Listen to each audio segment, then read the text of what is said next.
وزیر اعظم ملک کے کہا کہ 500 سال کے زخم اب ہمارے بھرے جا رہے ہیں۔ آخر وہ کون سے زخم کی بات کر رہے ہیں؟ زخم تو وہ ہے کہ 6 دسمبر 92 کو مسجد کو شہید نہیں کیا گیا بلکہ بھارت کے سنویدھان کو کمزور کیا گیا، آئین کو۔ میں آج بھی یہ سوال اٹھا رہا ہوں، اگر 6 دسمبر 1992 کو اگر مسجد شہید نہیں ہوتی تو سپریم کورٹ کے ججز کیا فیصلہ دیتے؟ حالیہ دنوں میں وزیر اعظم ملک کے کہا کہ 500 سال کے زخم اب ہمارے بھرے جا رہے ہیں۔ سوال یہ پیدا ہوتا کہ سپریم کورٹ نے اپنے فیصلے میں کہا کہ نہ کوئی مندر کو توڑ کر وہاں پر مسجد بنائی گئی، تو پھر کس بنیاد پر وزیر اعظم اس طرح کی بات کرتے ہیں؟ آخر وہ کون سے زخم کی بات کر رہے ہیں؟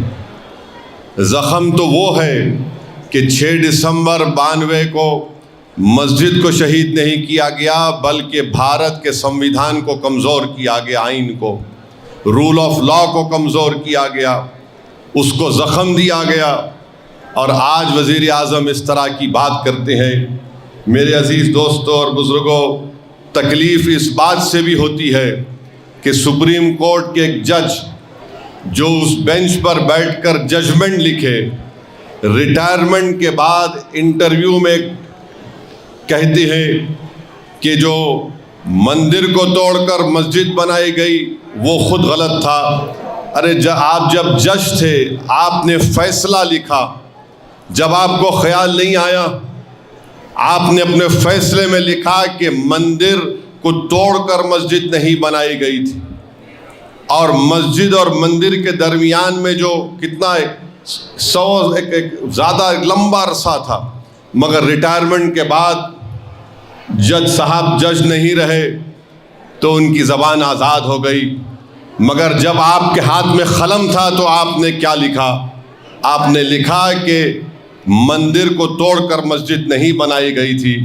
میرے عزیز دوستوں اور بزرگوں، آج آپ دیکھتے ہیں کہ اس طرح کے ججمنٹ جب آئے تھے، جب یہ ججمنٹ آیا، میں نے اسی وقت کہا تھا کہ یہ آستھا کی بنیاد پر فیصلہ دیا گیا۔ میں آج بھی یہ سوال اٹھا رہا ہوں، اگر 6 دسمبر 1992 کو اگر مسجد شہید نہیں ہوتی تو سپریم کورٹ کے ججز کیا فیصلہ دیتے؟ کیا فیصلہ دیتے آپ نے آستھا کی بنیاد پر فیصلہ دیا، اور پھر جو مسجد 400 سال سے ٹھہری ہوئی تھی اس کو آپ نے اپنے کورٹ کے ججمنٹ میں کہا ہے it is an violation of rule of law.